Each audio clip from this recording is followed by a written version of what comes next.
When I started teaching people about the laws of wealth and the basics of becoming incredibly rich and wealthy, I was an object of poverty.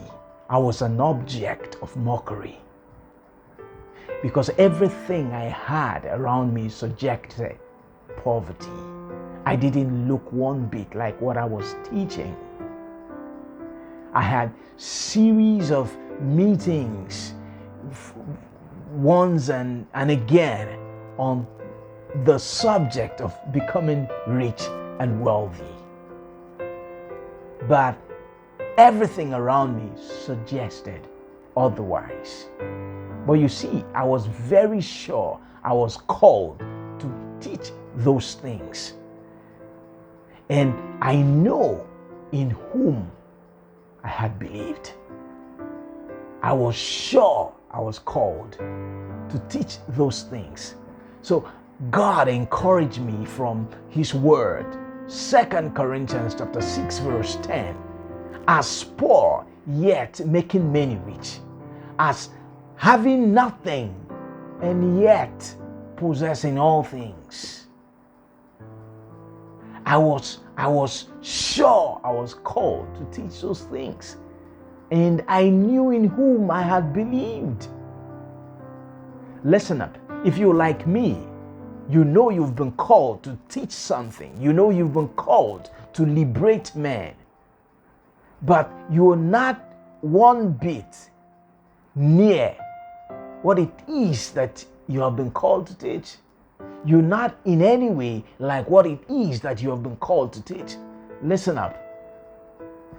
Go ahead and start teaching it. Everything big starts small. Go ahead. The path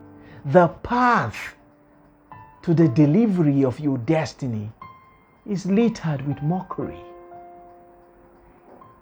If you are not ready to be mocked, you're not yet ready to be made.